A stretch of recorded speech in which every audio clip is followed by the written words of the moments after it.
Straw Hut Media. Hi, this is Judd Apatow. I'm on Don't Be Alone with Jake Hogan because he wouldn't allow me not to be. Don't be alone with Jake Hogan. Hello, and welcome to Don't Be Alone with Jake Hogan, a show where I talk with funny, interesting people about my problems, and we come to almost no conclusion. So I hope you like a meandering show that goes nowhere because you got it. Here it is. No, I am very appreciative of all the audience members who've come out of the woodwork to listen to the show. We have been having great success on the internet with people listening to Don't Be Alone with Jake Hogan, and I really am grateful, and thank you for being here, and thank you for participating. And if you want to write in with a question or a comment, write into dbawjk@gmail.com. That's dbawjk@gmail.com with your questions or suggestions. A question for me and my guest that you don't know, some future guest. I will read it on the air, and eventually, when I get merchandise, I may wind up giving you a tchotchke of some kind. But right now, we don't have that. Right now, we're just a little show that's trying. That's not so bad. Anyway, this week we have the great writer, director, producer, and comedy expert and comedian, Judd Apatow.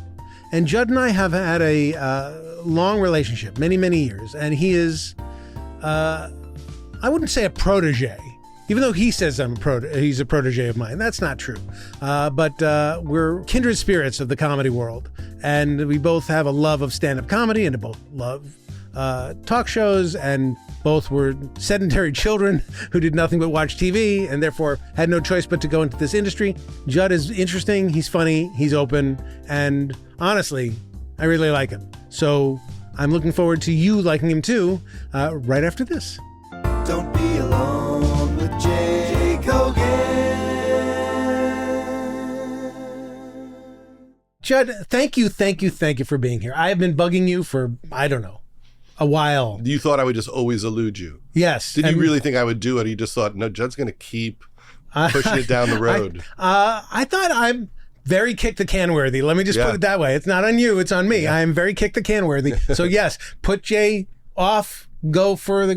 But with the success of the Conan O'Brien episode, you just could not resist. The show got hot, and I needed a piece of it because I was living like by the water, like near Santa Monica.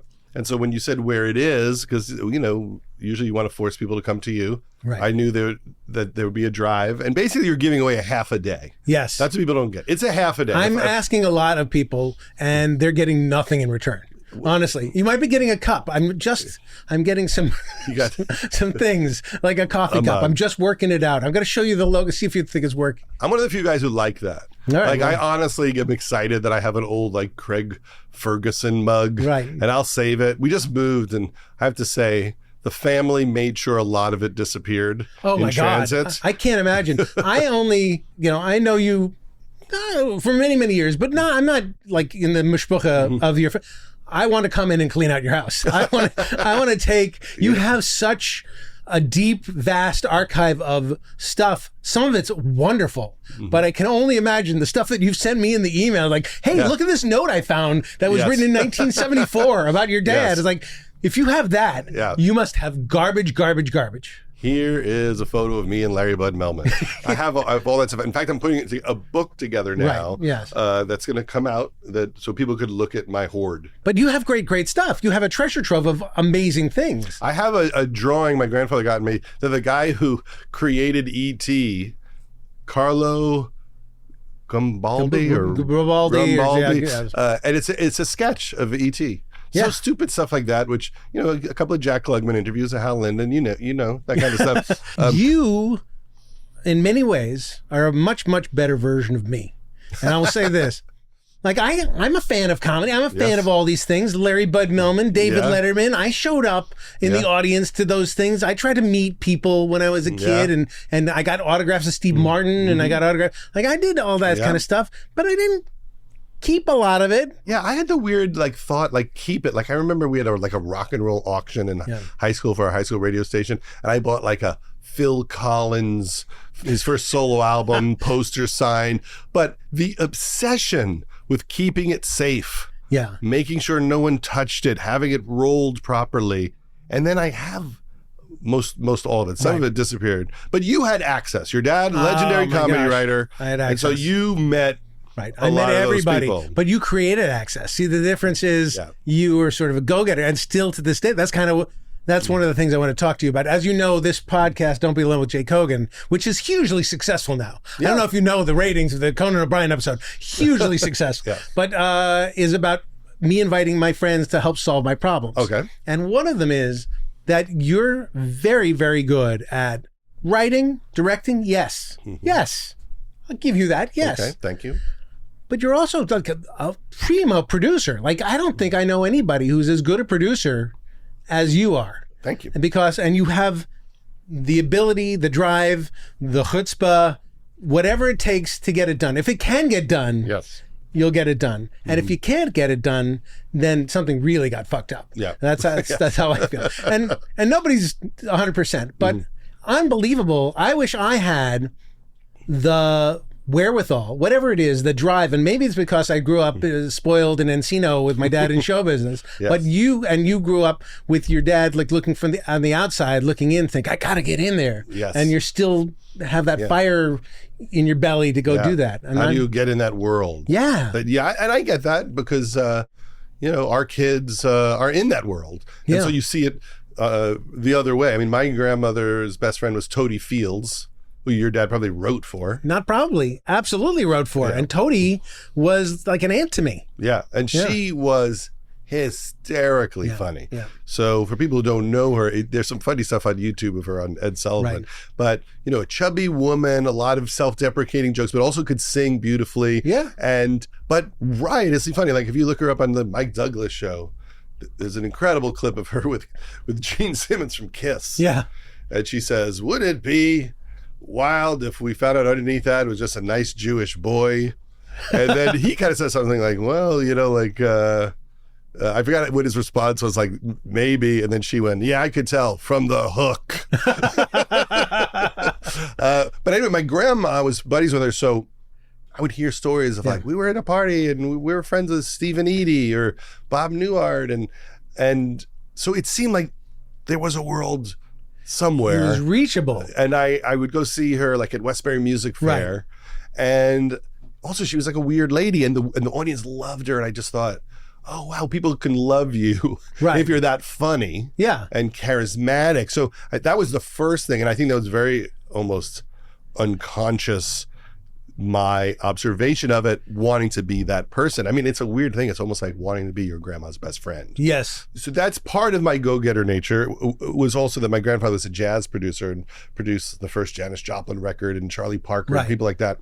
And I always thought that he was cool. Like, oh, he's a hustler. To meet any of those people or be around the recording studio or do any of that stuff? I mean, I was in the office a little bit, but not really. Yeah. But when I was a kid, I started like DJing in high school, and I would play these jazz shows to just try to understand, why did my grandfather like this music? Because when you're a kid, it's so weird. Yes. And you're listening like Herbie Hancock, like Bitches Brew. Did you ever figure it out? Things like that. Partially.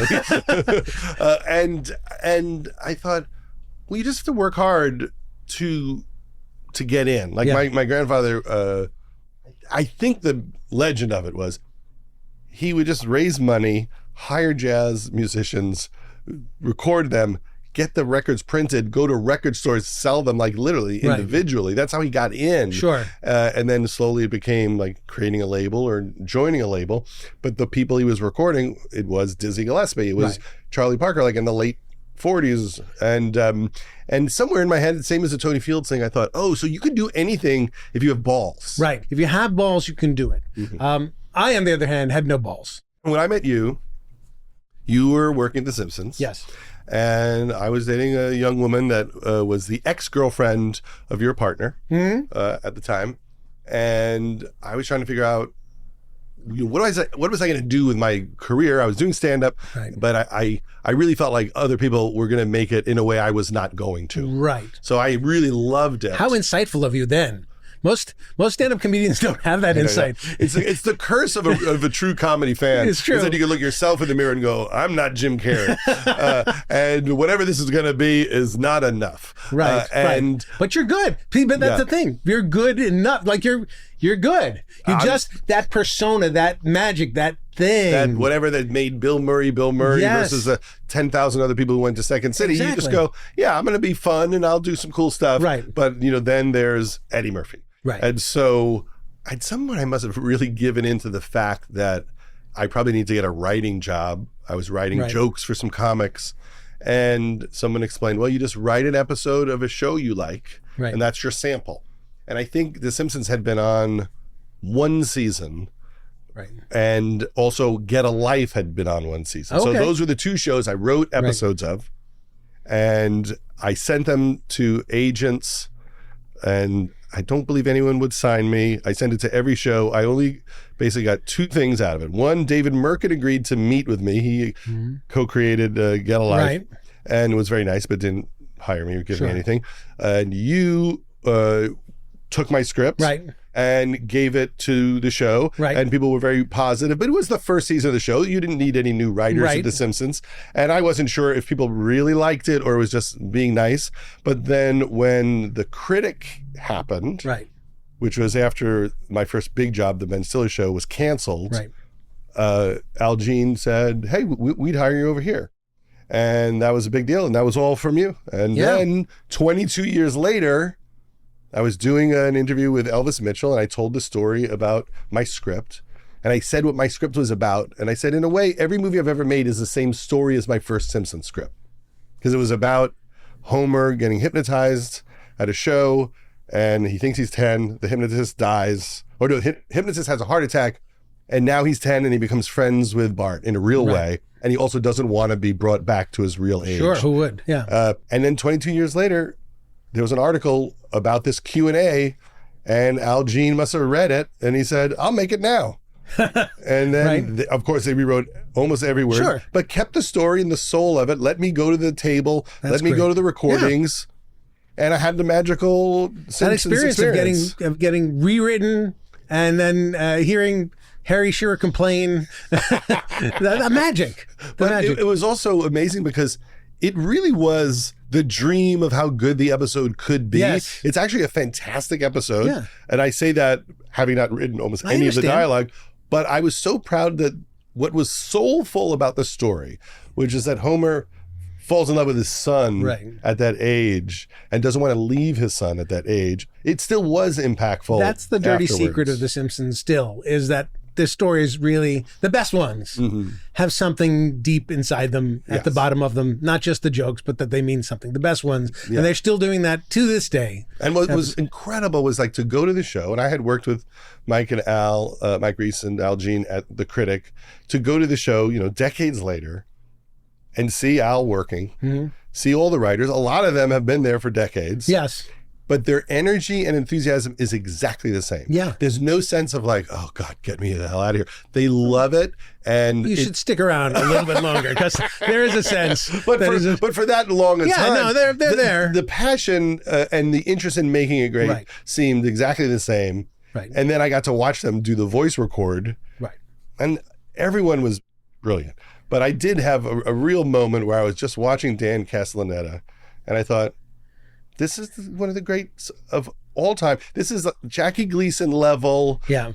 Like Charlie Chaplin level, brilliant. Seeing him just take the words and what he was doing with it. And everyone was doing it, but especially with Dan, I was like, I don't know if anyone realizes the gift this guy is. Dan, not Homer. Yeah. What he did with it. It's clear that this was a gift from God. And that, and the other reason why it's a gift from God is, I don't know if you've ever had Dan Castellaneta audition for you for anything.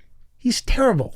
He really is. He cannot get a fucking audition. Like he's not right for anything when he auditions for it. And yet he's perfect for it if you just give him the role. If you give him the role, he will knock it out of the park, whatever it is. But he can't audition for it. Yeah, I get that. There's something about the whole audition process that brings out the worst of most people. Yeah. It's too pressurized.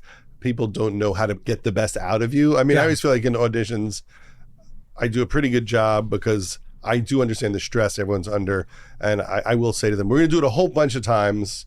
I do the same thing. Let me know what you want to do. Right. Did you do it the way you wanted to do it? Right. And that's all people want. Yeah. Their nightmare is they do it once and you're like, thank you. Right. And you're like, wait, what the fuck just happened? A great producer. I do the same thing, but probably not as well. Sometimes you tell them something, it completely changes everything they're doing, and then they're great. Yeah. I've had that where people are terrible and you go, try that, but like maybe you're just like a little high. Right. Right. Yeah. And then suddenly you go, oh my God, that person's hysterical. Also, you get to see what it's like to work with this person and how quickly they jump on the idea. And so because that's everything. Because even when you think you have the perfect role for the perfect you do a reading and go, oh, we've changed it completely. Yeah. But the actor is good enough, he can roll with it, he can swing with it.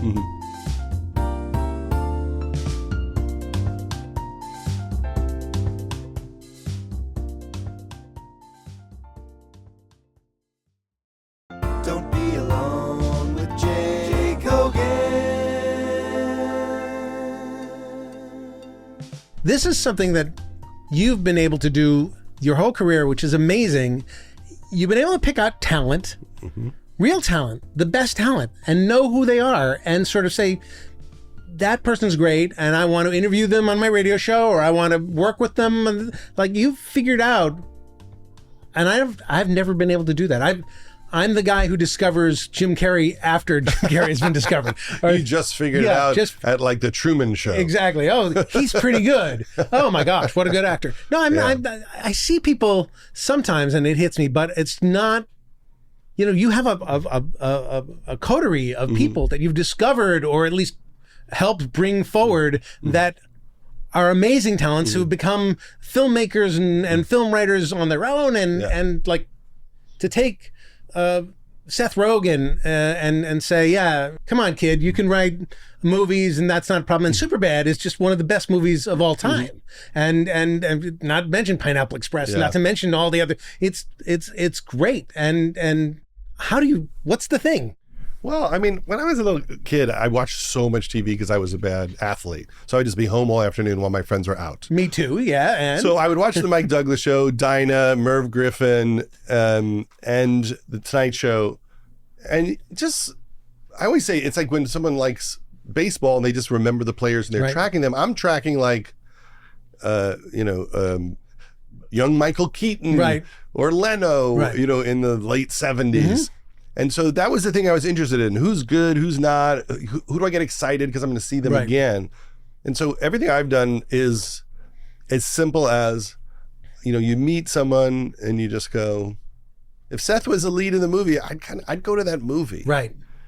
I mean, he was way ahead of it. I mean, Evan Goldberg and Seth were writing Superbad when they were like 13, 14 years old. Right. They had an idea that the movie that they want did not exist and we're going to make it exist. So that had zero to do with me. Right. But when we were doing Freaks and Geeks and we hired Seth and thought he was hilarious, where we realized how gifted he was every once in a while a scene wouldn't work and we would take him in the office with the actress and we would say, let's just riff on it a little bit. Let's see if we can figure out how to make this moment work. And the way he riffed screamed, oh, this is a great writer. Right. Like no one does it like this. It shouldn't get that good this fast. Right. And I think with everyone, as I get older, I think it's not really like discovering people. It's just believing in people and wanting to see what's possible, right? So a lot of people had done great things and it's like, can we get them all the toys?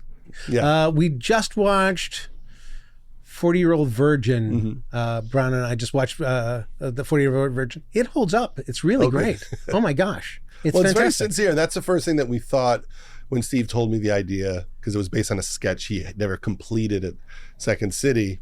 What if we took this very seriously? What if we made this a really three-dimensional person with a big heart who is very frustrated and having a problem and treated it seriously? Maybe then that would make it way funnier. Yeah, it's funny.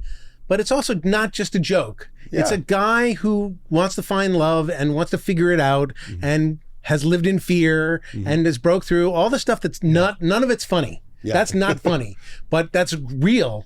But it's built an engine that's very funny. And that was great. And I remember, at the Improv, there was this guy who hung out all the time, this older guy, a little hostile. And once I was watching TV. Gary Belkin? I wish I remembered his name. All right. But I just remember watching like Sally Jesse Raphael or something, and it said, 38-year-old virgin. And it was the guy who was always at the Improv. Right. And the thing I remember, like, he was a little edgy. Yeah. He wasn't a wallflower. Right. He wasn't scared. He was kind of almost nasty. And so there were little touches of that with Steve where he's sweet, but he also would like start screaming at you. Yeah. And so that was a good. Did you hang out at the Improv a lot? Yeah, I mean, I would visit when I was a kid, and for some reason, you could go to the Improv when you were underage. Absolutely, I did all the time. Yeah, so like a lot of places you couldn't. In New York, you could go to Caroline's, which had a supper club I used to go to and see Gilbert Gottfried and Pee Wee Herman perform. So I would go to the Improv all the time. So that was the dream from like evening at the Improv, was can you get in at the Improv? And so I was living with Adam Sandler. I did an audition for Bud. I did not pass. Then 5 months later, I was with Adam hanging out at the Improv, and somehow I convinced Mark Lanow, the other owner, to let me on. And he liked me, and he let me in, not Bud. Right. So it took a while to get Bud on the train fully. Sure. But I was the house MC from like 1988 to 92, and I'd be there from like 8 till 1:30 in the morning, 4 or 5 nights a week. Everyone was there. It was Robin Williams and Leno and Ellen. And you were there just after me. I was doorman at the Improv. Oh, wow. For a few years prior to that, and they used to let me perform 3 in the morning. The last slot, and do my terrible stand-up comedy, which also affirmed the idea that I probably should be a writer. Well, you might have been there. Like, was Andy Kaufman still around when you were doing that?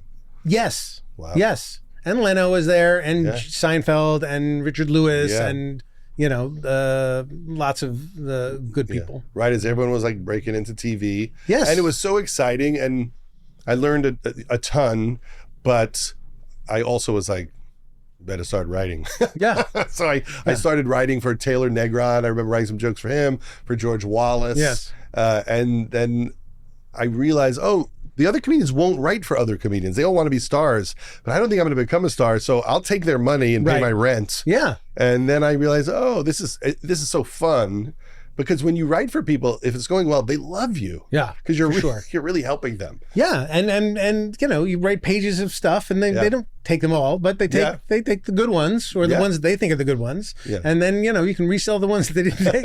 But it's a great exercise actually for a writer, because you're writing in the voice of somebody. Yeah. And so if you're figuring out how to write in the voice of somebody, that you're figuring out how to write in character, and you're figuring out how to make TV shows and movies that way too. Absolutely. So, and then that turned into writing sketches. Yep. So what we wrote, the Ben Stiller show first season got canceled quickly. I was there briefly, but that was a fun moment. Yeah, no, that was an amazing show. I remember an ex-girlfriend of mine was on that show, who is now dead, Salt and Pepper. Yes. Real name, everybody, Salt and Pepper. Yeah, she was great. And very nice. Such talented. It was clear that the show you were making was filled with really talented people. Yeah. Ben, not the least of them. And it was also clear that Fox had no idea what to do with it. They were never going to figure it out, and they never have. They never have figured out how to put live human beings in a comedy situation and make that work. It's funny because lately when I'm trying to sell things or get things going, and it's really hard, I'm like, this business has changed. And then I have to remember, like, no, in 1992, they hated the Ben Stiller show. Like it's kind of always been this like struggle to do interesting things, and how do you convince gatekeepers to do them? It's a little harder now. Or comedy movies and comedy TV shows are getting kicked in the nuts. Yeah. See, that's the problem. Like, I think stand-up comedy is having a huge boom right now. Yeah. So individual voices are acceptable, but the idea of narrative characters coming together to make something funny is apparently an anathema to America. And I don't understand that. Well, I think it has to do with something that people don't really know about, which is, it used to be you'd make a movie, and if it made $50 million in the theater, it would usually make $50 million on DVD. Right. So if you made a movie for $10, $20 million and it made 50, it was a hit. Right. But now you don't get the DVD money. So now it's a bomb. Yeah. And nothing really replaced that DVD money to make it make sense to take those kind of risks. So now everyone's like, well, what should the budget of those be? And then streaming hits and everyone's like, well, do we want to see comedy at home because we're just all lazy and we like it? Or would I go to a theater? What would a movie need to get me off my ass? Right. And I think that's what we're all figuring out. So with Barbie, that's a comedy. I keep telling people, that's a comedy that made $1.6 billion. People did not go for the drama. True. So I think people still want it. But if you make way less of them, it's hard to prove they want it. It seems like one a month, it gets a big audience, maybe. And all these other movies are like, well, we ran it in the theaters and now it's going to come to your TV set and that's going to be fine. There's also a thing now where it used to be a movie would be in the theaters for about 6 weeks or something. Now, if a movie doesn't do great opening weekend, they think that the financial bet is to get it on streaming where they can sell it on streaming as fast as possible. So they'll pull it out of theaters after 2 weeks. Because they've already done the advertising for it. So it's in people's, Fall Guy is in people's minds. So let's get it to people's homes right away. So there's all sorts of forces making it tricky. But ultimately, for the creators, you just got to find a way to do it. That's it. But I'm rich and I won't pay $22 to see Fall Guy. See, the only thing I spend money on is I will get every single app. Yeah. The amount of, I have 17 meditation apps. Okay. I don't meditate at all. Right. That's trouble. And I'll look on my thing and go, wow, you haven't used Calm in a while, but there's no part of me that says get rid of it. And it's the same with like getting MGM Plus or, Mubi or whatever, Criterion streaming. Like, I'm happy to have all of them just because I have no other hobby. I have one meditation app and it's really just an alarm. That's it's all a bell. You use it for? Yeah, it's like those that Asian bell, like a ding, ding, whatever. That so that Insight timer. Yeah, something like that. Some kind of. I got that one too. And so that's all I do. But I don't need the other app. I don't understand why you have it. But I like supporting the industry. The app industry. They're good people. Yeah. Well, every once in a while you get like a email that says Apple subscription. You just renewed this app at $248 a year, and you're like, what the fuck app is that? I don't even know what app that is. Yeah, no, I go back and I say I don't want that's. I'll pay for the year because I blew the deadline, and then go back and say I cancel now. Yeah. So I've lost millions of dollars in apps and fees. It's terrible. I have enjoyed that you're not transitioned. You're going back to stand up on a more regular basis. Yes. Every now and then I come and see the Largo show or see you do stuff, and it's great. And so and it also, I'm probably going to do stand up again at some point too. It gives me hope that even if I wasn't good when I was 16, when I was first doing it when I was 16, I was okay, but I had no persona. Yes. Now I can at least be whatever this persona is and be okay with it. Yeah, you have something to say. Yes. You have life experience. And I always joke that it's hard for me to do stand up because I'm not that opinionated and I'm not that annoyed or angry, and I'm also not that interesting. I'm not like Stephen Wright, So like to find that space where you're funny, but it's not driven by rage. No. It's not driven by, I have all the answers. It's driven by observation, by truth. You're a guy who has insight into certain truths, and that's great. Yeah. And that, that's enough. And if it's relatable to people, and it generally is, then you get a laugh. I like to say that I'm the Michael Jordan of comedy, but Michael Jordan when he played baseball, because no one wants me to do it. Sure. No one understands why I do it, but I won't stop. People want you to do it. I think you do it. I think, first of all, you give money to charity. Every show for the last 10 years at Largo, they're all charity shows. You've raised a shit ton of money for a lot of great things. So that right then and there, it's good. You feel good being at the show. Yes. And then on top of that, you always have, you're funny, but you always also have great performers and other people who are there. It's a great show. If people have a chance to come see your show at Judd Apatow and Friends at the Largo, they must go see it. Yeah, we had a good one this week with Craig Robinson. Yep. He just was so funny. He is funny. He had the whole place singing. He kind of basically did like a 20-minute medley of just any song he was singing about, and then had everyone sing with him. That's fantastic. And it was a level of euphoria in the crowd that I've almost never seen before, how much they were enjoying that. Music's a big part of your life too. Music hits in such a different way than comedy does. Yes. In a special magical way. Part of me wishes I was this great musician more than a comedy guy. Always. I always wish I could write a song, and I always wish I could be a musician at this age who could just play the hits from his career. Right. Because when you get older in comedy, you can't bring the last project into the next project. So it doesn't matter. The next project is an experiment. It might work. It might humiliate you and bomb. Right. You can't just go, I'm going to play 20 songs and 8 of my greatest hits and the show will go well. Right. You're literally starting over every single time. Yeah.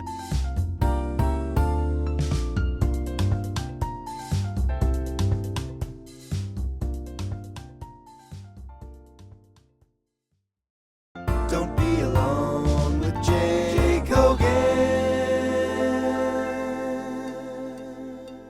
What do you think about this? I've had a thought about this, which is there's an age out of comedy. There's certain people, we may be one of them, I may be one of them, that ages out of comedy because it's adorable when they're young and fun, and it's kind of not so adorable when they're older, and it's like, what's going on? It does change. I mean, there's certainly people have a spirit when they're young, and some people, they age. Some people age better. Mark Maron, he's built to be older. Yes. Colin Quinn is built to be older. Right. And there are certain people. Well, they were just old complaining, guys, period. They just had old souls, and just what they're talking about, it just like they're in prime right now. Right. I was talking on stage the other night about how 56 is a bad age to do comedy because my kids are in their 20s. It's not like dating stories. Right. It's not youthful. So all jokes are about decay. So all jokes are like, don't you hate when you have diverticulitis? Don't you hate when you fart during a CAT scan? And you don't want to be that guy. Mm-hmm. Right. But you have other observations of life that aren't necessarily isolated to somebody who's 56. Yeah. But I do think that if you can't, like Jim Carrey, who is an amazing talent, I'm not sure we want to see Jim Carrey do, Ace Ventura, like a 65-year-old man do Ace Ventura, because that's the question, and you don't know, because he's doing Sonic the Hedgehog right now, and he found a way to be like this villain, and do his thing, But he's not a young man. It's not young man, Dumb and Dumber. Yeah, and, Sandler's thing has evolved great. We made a joke in Funny People where his character George Simmons said, I'm getting older, I got to transition into my Walter Matthau period. But he did. He had his young silly, and he's found a way to be really deep and hilarious. In a way, he's like our Nicholson now. Well, that's why I wanted you here, so I could ask you, will you get Sandler on the show? Of course, it's done. I need him to get here because I have to have another Conan moment. And otherwise I'm doomed. Who really drives the ratings in the podcast world? Other podcasters, I guess. Because if I could get Mr. Beast to be on here, oh my God. So it is really like people who have a podcast following if you get Dax Shepard, that would be big. Or you'll go on their podcast and then talk about your podcast. They'll go, let me check it out. I see. But I'm not invited to anybody's podcast. We now have to go to a section of our show we call Question Time. Okay. It's question time. It's almost been 30 years since The Cable Guy was released. Does he feel audience feelings about the movie have changed in that time? Well, the great thing about The Cable Guy, as time has passed, is people still talk about it and watch it. When it came out, there was such an expectation that it would make so much money because all the Jim Carrey movies had made so much money. And also it was the first movie that maybe broke the style of what his other movies were comedically. And we thought that we would be given the greatest reviews of all time because we were doing this weird dark comedy that was almost like Unlawful Entry or Hand That Rocks the Cradle type of movie. And then we took this beating and it threw us because we loved the movie so much. Right. So that's what hurts your confidence because you go, wait, but I love it. Right. Am I wrong? Am I crazy? And Garry Shandling was friends with Warren Beatty at that time. And he said, you should go talk to Warren. So I had lunch with Warren Beatty, and he said, you never know if what you've done is good for 10 years. Like, you literally don't know. You'll know in 10 years if people are still talking about it, but it requires that distance. Right. And so now, 28 years since The Cable Guy came out. It's still in the conversation as a fun thing. Yeah. And now when you look back, it's not that dark. At the time they talked about like it was so dark. It's like not dark at all. And it also did predict a lot of what's happened because it was about losing your mind with too much television and media. And he had these long monologues about, one day you're going to be able to combine your television, phone, and computer, and you'll be able to play video games with a friend in Vietnam. And that is the world today. So there's something funny about it in retrospect. Yeah, I'm of the firm belief that the audience as a whole knows nothing. Mm-hmm. The audience in the niche knows everything. So that if people come up to you, I don't care whatever it is that you find your greatest failure or sadness, somebody will come up to you and say, I love that movie. It's the greatest thing I ever saw in my life. And right then and there, like, it is the greatest movie that person ever saw in their life for them. And I feel strongly that there's movies that I made a movie called The Wrong Guy that nobody saw and I love, and I will say maybe it's the best thing I've ever done or ever will do, and it doesn't matter that no one knows about it and they don't care. It's like the people who've seen it, you saw it, I saw it, I got to make it and see it, and I love it. And so the audience doesn't matter because it's not.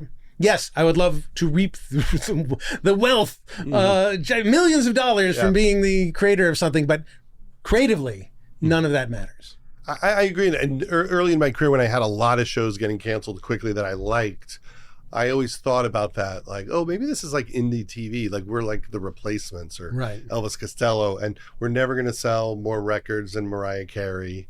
But for those people, that's the thing that they love and go crazy for. And you were right, by the way. You're right. Freaks and Geeks is still like people. I don't know how many people talk about it as a touchstone for them. Still a show, same thing. I mean, these are great shows, and they stand the test of time. I hate saying that because then I'm giving you props where I really don't want to. You don't want to give me props. Yeah. Like the one that makes me laugh the most is Walk Hard. Yes. So Walk Hard is like goofing on Ray and Walk the Line and all these music biopics, and it did terrible when it came out, but we like love it. But it did so bad, like less than $3 million opening weekend on a lot of screens. But as the years passed, people kept writing about it. And then it was always on streaming. And then every time a music biopic, like the Queen biopic or the Bob Marley or the Amy Winehouse, people write these incredible articles saying you can't make these movies anymore because Walk Hard pointed out how they're made too well. Right. And there was one article that said, people don't really talk about Ray and Walk the Line anymore, but they do talk about Walk Hard. Yes. And I don't even know if that's true, but it made me so happy because it broke our heart that it didn't have that first window of appreciation. But now it's among the things that people like the best. And I always think about Harold and Maude. Harold and Maude bombed, got terrible reviews, and it's one of my favorite movies of all time. Great movie. And you get a couple of those where if you're still around, you're like, oh, wow, that one's still here. I have told Jake Kasdan that Walk Hard is one of my favorite movies. I don't think I ever told you because, again, I didn't want to give you the satisfaction. Don't do it. The satisfaction. But one of the most bonding movies I ever had with my son was the two of us watching that movie. And not only is it particularly well made and super funny, the music's good. Like the music's really good and well done. And it's like, that's magic. You're doing a musical biopic of music that doesn't exist, and you made it great. Yeah, well, Jake and Mike Andrews really put together a team of so many people. And that was the fun of it was, can you make that music good? The funny thing is, if you didn't listen to the lyrics, they're all great songs. Yes. They're like hit songs, but then you listen to the words and they're ridiculous. There's one of the artists on the thing is called Little Nutsack, I believe. Little Nutsack. Well, that was a funny bit because it was that someone took Dewey Cox's song Walk Hard, used the sample in the filthiest rap you've ever heard. And I mean, that joke maybe has been done since then, but it hadn't been done at that point. It's fantastic. And it was a really fun version of that. It's a great movie and stands the test of time. I can watch it. I see it on clips on the interweb, and it's really good. It's really good. Congratulations on that. Thank you, sir. This is a question. Now we're going to move on to. This is a great question. This is now listener mail. Now it's time for listener mail. This is a question that was given to me by a listener who did not know who the guest was going to be. It's just listener mail. Okay. So this is from Holly, who says, if you had a meeting or online interaction with someone who has a certain amount of notoriety or fame, and the person was a jerk, How can you separate his work from the way he treated you? That's a very good question. Well, everyone has a bad day. I always feel bad for people who are insanely famous. Right. Where every time they walk out the door, every single person that encounters them wants to talk to them. Right. And, we all have those days where we are not in the mood for anything. And so the one time you're a jerk, that person will remember that and tell everyone for the rest of their life. So I tend to try to give people a break for the most part. Okay, but what about the person that is actually a jerk? Like this that is a jerk. The person you've dealt with who actually is a jerk and whose work you may have truly loved before you met them. You're clearly talking about Kevin Spacey. I was listening to some of his interviews because he's doing a lot of interviews. Yeah, lately. sure. And in a way, he's probably a good example an apology of this. tour for not having done what he was accused of. Yeah. Can we enjoy LA Confidential? Sure. In the same way anymore. Right. And it was interesting to hear him because he's older now. People forget like he's older. Yeah. And he talks kind of quiet and he's really trying to understand himself and his problems and the ways he's hurt people's feelings. It's a funny level that people get to where they've clearly done terrible things, potentially criminal things, but they talk about it like, I was rude. Like they just minimize it enough to not get sued or go to jail. I'm so sorry for my rudeness. Yeah. But but it is like beyond the level that they want it to be. And there's a part of me that's like, I feel bad for broken people. Mm-hmm. I feel bad for traumatized people. I feel bad for hurt people who hurt people. And at the same time, I don't feel bad. I feel like, you really mess people up. Like people like him don't understand. Like when you grope the young actor, a lot of those people quit the business. Sure. Like you think lives. You think you're just trying to get laid with some naive person, but they see the entire world of show business as unsafe, and they leave and cause massive amounts of destruction. So I try to be aware of both. It's none of it is my decision. I mean, people are human and do bad things. Regardless, I mean, whether we believe the Michael Jackson things or whatever, we believe Woody Allen or whatever that is. Like we watched Annie Hall a few months ago. It's amazing. Here's my thing. I'm fine with everyone as soon as they're dead. The second Michael Jackson's dead, I might be able to listen to the music. Right. I was doing a stand-up bit about how a lot of those songs are written by this English writer, this white guy named Rod Temperton, and he wrote a lot of the big Michael Jackson songs. So whenever I want to listen to Michael Jackson, what I think is I'm listening to the music of Rod Temperton, and I'm not going to not listen to Rod Temperton's work because Michael Jackson screwed it up. You know that Rod Temperton is a serial killer. That's a different Rod Temperton. No, that's the Rod Temperton, the music guy. He's just killed. No, he's not. Yes, he is not. He's murdered children. You didn't know about this? I didn't realize it was a double whammy situation. No. Rod Temperton, I'm lying completely. Rod Temperton is fine, as far as I know. Yeah. But I don't remember, what was your question? What do I do about how do we people? I mean, this is the question. How do you separate the artist from the art, or can you, or should you bother? Like if there's a comedian, like in the process of working with somebody, I have met people who are just complete assholes. And there are people who I will not. Well, there's the criminal or the really hurting people thing, right? Yeah. Like people who are like sexual abusers and things like that. And that's one category that shouldn't be tolerated in any way. Then there's just like jerks. Right. I remember when we were working at the Larry Sanders Show, Garry at times was not pleasant because his bar was so high. Right. And if you wrote a bad script, you were going to have a rough day. Right. And often if you wrote a good script, you might have a rough day because he would view it as a bad script. Yeah, and he was tired, and he knew that if the script was bad, he'd have to deal with it. So you were really like making his life worse if he had to fix your script. And you're right, sometimes maybe you did write a good script, but for whatever reason, with his taste, he did not like it. Correct. And so in the writer's room, we would always talk about, would you rather work with a jerk who's a genius or someone mediocre who's super nice? And I remember John Marcus, who ran the Cosby Show, was always in that room, and we would debate that. And I was always like, I'd rather work with a jerk every single time. Right. But that's a big difference, like a pain in the ass person, or like a sensitive, overly reactive person, which is usually what it is, and like an actual abusive person. I didn't have that experience. I worked for Roseanne and Tom for a while, and it was very emotional, but they were really nice. But every once in a while, they might. I asked for a raise once, and they called me up and just cursed me out on my answering machine. I wish I saved it. Right. And then I talked to them, and they were like so mad for asking for a raise. And then an hour later, Tom called back, fine, we'll give it to you.